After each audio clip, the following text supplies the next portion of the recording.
All right, so today's topic is posterior shoulder dislocation. So what we are going to cover today is the overview and epidemiology, the causes and mechanism of injury, the clinical presentation and red flags, the investigations and X-ray signs, the management and reduction technique, and the key exam tips and traps. All right, so let us go to the overview. So the first thing to know here is that posterior shoulder dislocation accounts for only 2 to 4% of all shoulder dislocations. Now, which is the most common shoulder dislocation? It is nothing but the anterior shoulder dislocation. Posterior is the second most common. And here is the key point. Posterior dislocation is the most commonly missed dislocation on plain X-ray. Around 25 to 50% of cases are missed on initial assessment. The reason for this is that the anteroposterior X-ray can look almost normal. We will come to why when we get to the investigations. All right, so now let us look at the causes and mechanism. So what is the most common cause of posterior shoulder dislocation? It is nothing but a seizure. During a seizure, there is a massive contraction of all the muscles around the shoulder. The muscles that pull the arm posteriorly are stronger, so the humeral head gets driven backward, posterior to the glenoid cavity. The other important causes are electrocution and electroconvulsive therapy. The mechanism is the same, massive muscle contraction. And then high energy trauma.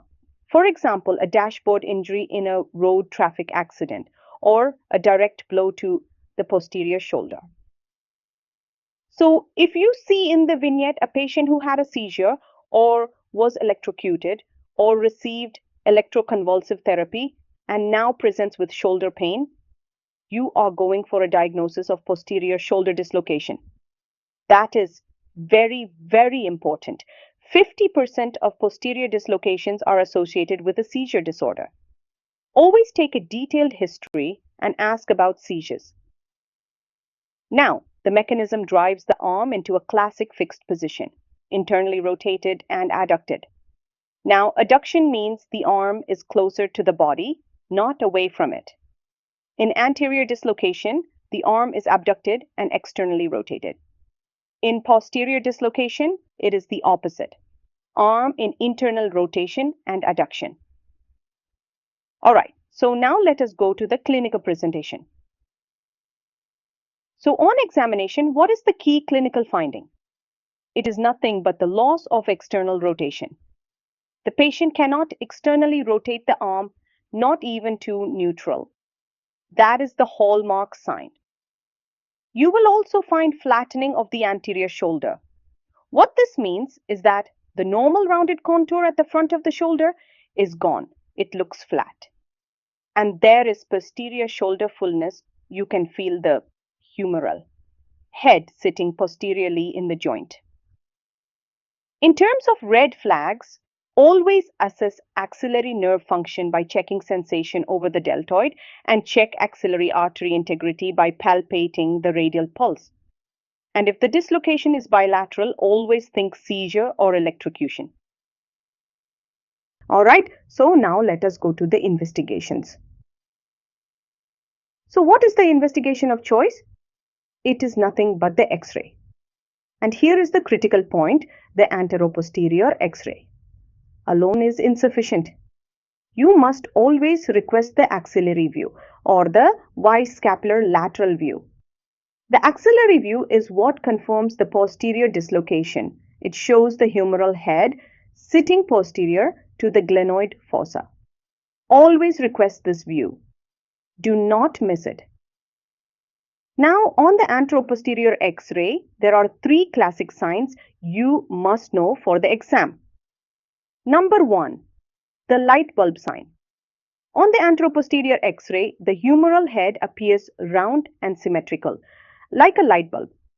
Normally, the humeral head has an asymmetrical shape, but because the arm is internally rotated, it looks perfectly round and symmetric.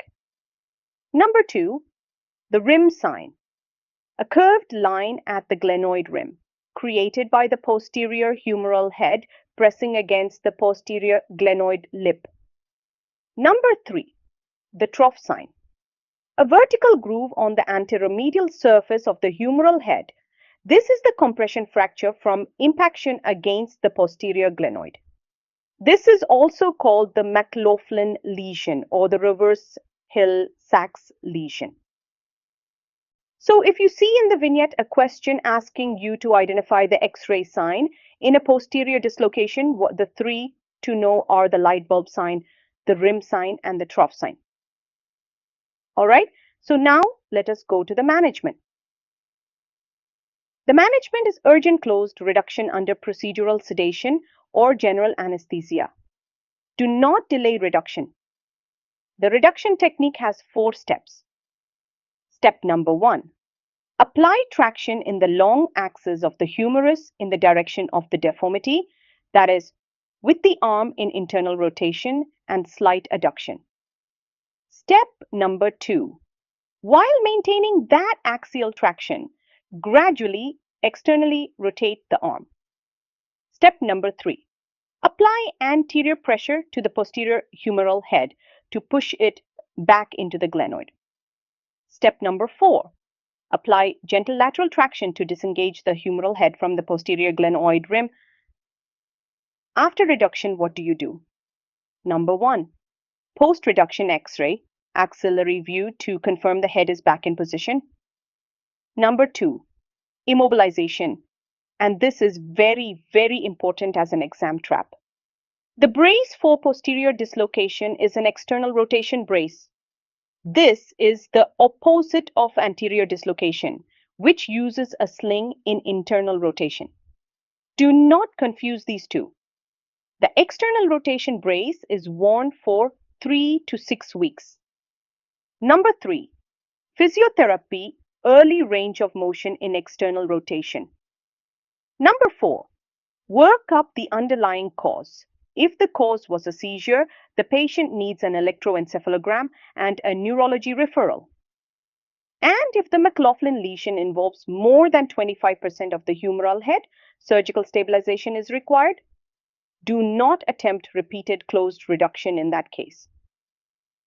All right, so let us go through the key exam points for posterior shoulder dislocation. Number 1. The anteroposterior X-ray can look almost normal. The humeral head appears to overlap the glenoid. Always get the axillary view. Number 2. The 3 X-ray signs: light bulb sign, rim sign, and trough sign. If the vignette shows an anteroposterior X-ray with a round symmetric humeral head, think light bulb sign and think posterior dislocation. Number 3. 50% of posterior dislocations are associated with a seizure disorder. Seizure, electrocution, electroconvulsive therapy in the vignette, think posterior dislocation. Number 4. Immobilization is an external rotation brace, not a sling. This is the opposite of anterior dislocation. Number 5. McLaughlin. Lesion more than 25% of the humeral head requires surgery. Do not attempt repeated closed reduction. All right, so that is everything on posterior shoulder dislocation. I will see you in the next class.